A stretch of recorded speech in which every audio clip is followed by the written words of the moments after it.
tu sens que am na loo xamante ne manqué na fi. Donc je crois que aujourd'hui la priorité demeure cette préoccupation. waruñu gën liggéey ci avec nos partenaires les institutions de Bretton Woods ba léegi ñu ngi xaar ay financement ci ñoom ci dettu Sénégal war na fay plus de 16 000 milliards diggante 2027 2029. Vous savez c'est pas les chiffres qui inquiètent. Ok. Ce qui inquiète c'est que il y a plus d'appui. On ne bénéficie plus de cette aide. Que ce soit quelle que soit forme de aide non remboursable, aide remboursable, quel que soit le partenaire en tout cas financier du Sénégal. Aujourd'hui on a besoin de recevoir. Maintenant c'est vrai que ñu bare dañu bëgg a mën a sa bopp mais ba mënul sa bopp nga dem seet ki nga xam ne bëgg na jokkalante ak yow. waaw wax dëgg yàlla. Et je pense que aujourd'hui loolu rek mooy suñu préoccupation. Il faut pas que ñu dugg ci yenn considération yi. loolu dafa am li nga xam ne c'est des analyses beaucoup plus poussées.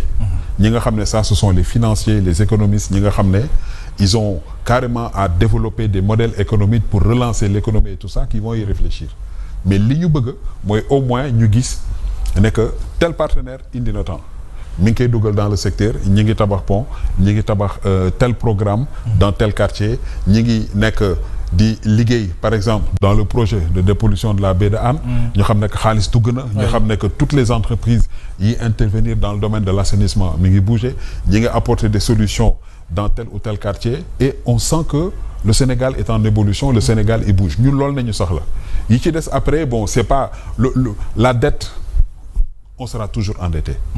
Aujourd'hui les plus riches sont endettés. Ah oui, ça c'est vrai. Donc je pense que c'est pas il faut que ñu def la bonne appréciation surtout de la dette. Et pour cela lan la Sénégal lan le président de la République war a def pour génne Sénégal ci jafe-jafe économique bi ñu nekk gis nañu ne temps yi mi ngi jël ay mesures yu nga xamante ni pour décompresser un peu mbir yi mais lan la war a def en tant que tel pour une relance quand même de l'économie. Bon, vous savez, il faut connaître l'importance du Premier ministre. Le Premier ministre, en général, a une vision et joue un rôle extrêmement important. Ki nga xam ne, en tout cas, lii di politique au président de la République, moom moo koy doxal. Absolument. Donc, le nouveau Premier ministre, d'abord, soxla nañu xam sa vision.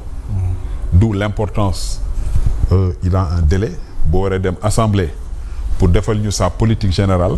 ñu xam moom. ci lan la jublu ci lan la nekk. Donc loolu mënaguñ ci wax parce que xamuñu. Je suppose que mi ngi ciy liggéey ak ñi nga xam ne ce sont ces équipes techniques pour pouvoir apporter des solutions. Mais je pense que li ñu mën a jàpp d'une manière globale. mooy le Sénégal a besoin de retrouver sa place.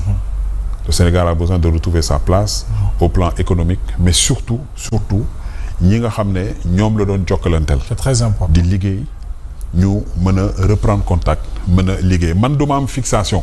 parce que souvent j'entends les gens bu ñu wax tu as l'impression que le Sénégal ñi muy liggéeyal ce n'est que le FMI. wala que la Banque mondiale. alors que mën na am yeneen alors ah oui mais il y a d'autres fonds qui sont là ñi ngi fii di liggéey et qui font de très belles choses tey boo duggoon biir Sénégal nga xool yenn programme yi développé on te dit que yii c'est des programmes belges ñii c'est le fonds arabe. Même la BOAD fait des choses extraordinaires. Oui. Donc c'est vraiment pour vous dire que tey tollu nañu foo xamante ne amuñu fixation tout ce que nous voulons c'est reprendre en tout cas développer notre économie. Très bien. Alors on annonce l'ancien président de la République Macky Sall au Sénégal en tout cas amaguñ ci lu leer mais je pense que c'est voulu ainsi je pense qu'il va venir alors il sera reçu nee nañu par le président Diomaye avec tout ce qui s'est passé est-ce que c'est une bonne chose pour un peu yaatalaat li nga xam ne moo di relation yi entre ancien et nouveau président du Sénégal. Vous savez rien qu'une photo mën na crédibiliser le Sénégal benn photo. Entre les deux. benn photo waaw. Abdoulaye Wade. waaw qui est là que Dieu lui donne longue vie. Min. Macky Sall. Abdou Diouf le président Diomaye Faye. Quand même. Rien que cette photo nga gis ko c'est-à-dire que ça peut ouvrir beaucoup de portes. C'est pour vous dire que il faut que le débat politique ñu xaw ko yëkkati tuuti te éviter di dugg ci ay détails. Il y a des considérations yoo xamante ne souvent nit ci dañ ci wax man duma ci accorder attention. Tey le président Macky Sall bu fekkee ne niñ ko annoncé noonu la il doit être reçu par le président Diomaye man j'applaudis de demain. D'abord parce que ce serait encore une victoire de la diplomatie sénégalaise parce que réewu waxtaan la le président Diomaye mënul ñàkk waxtaan avec le président Macky Sall. Mais la particularité c'est que lan moo indi président Macky Sall. Le président Macky Sall vient toujours dans le cadre de sa tournée. Bien sûr. mi ngi wër àdduna fu mu wër te ñëwul Sénégal dana am lu manqué parce qu'il est sénégalais et il a dirigé ce pays pendant 12 ans. mooy beneen bi mooy par rapport à poste ba muy uti mais encore une fois loolu dafa symbolique pour le Sénégal parce que le président Macky Sall est sénégalais. Il est candidat aux Nations Unies et il est le seul candidat en Afrique c'est-à-dire que foo munti mën a dem ci Afrique est ouest nord sud benn candidat nañ présenté. Ce qu'il semble dire que am na presque benn consensus. Ce qui est rarissime parce que souvent dans les organisations internationales bu assemblée générale di nga gis toujours ñu la am nañu le sud a un candidat le nord a un candidat l'est am nañu donc il faut que ñu trouver arbitrage.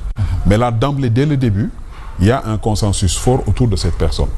Encore une fois c'est une réussite et en tout cas c'est un succès de notre démocratie. Mais quel est l'avantage aujourd'hui que Macky Sall ñëw nekk secrétaire général des Nations Unies?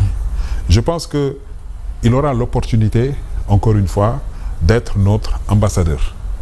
C'est-à-dire que auprès de toutes les institutions parce qu'il sera vu comme un Sénégalais mais il sera vu également comme un Africain. Donc c'est pour vous dire que taxawaay bi nga xam ne moom war na ko am Sénégal war na ko am man ci ni ma ko jàppee à mon sens mooy dafa rafet te dafay loo xamante ne mu ñëw président recevoir que rafet na mais mu nekk secrétaire général des Nations Unies loolu aussi dafay doon loo xamante ne rafet na pour àdduna mais rafet na mais dana permettre dëkk yooyu yëpp ñu mën ñu naw parce que nag ñi fi jot a jaar ñëpp boo jëlee ku mel ni Kofi Annan ba mu nekkee ci cëram mais fu ñu ne Kofi Annan dëkkam dañuy wax bu ñu nee Ban Ki-moon aussi même chose fu mu munti ne jaar da ngay xool que déjà du point de vue nu muy liggéeyee na muy taxawee autour de lui da ngay gis askanam et ce sera le cas pour le président Macky Sall. Donc je pense que encore une fois il faut encourager en tout cas ce genre de waxtaan diisoo encore mooy li may wax rek la concertation est la matière première tey ci Sénégal mooy diisoo il faut que askan wi waxtaan bu ñu waxtaanul c'est-à-dire que du ñu mën a déggoo Macky Sall ku ko munti mën a jàppale te Sénégal jàppale wu ma ko dana am lu manqué. bien sûr dina am lu manqué très bien alors mais monsieur le maire naka nga avec du recul naka nga gisee la situation qui prévaut quand même au niveau du parti socialiste situation bi nekk na situation bu nga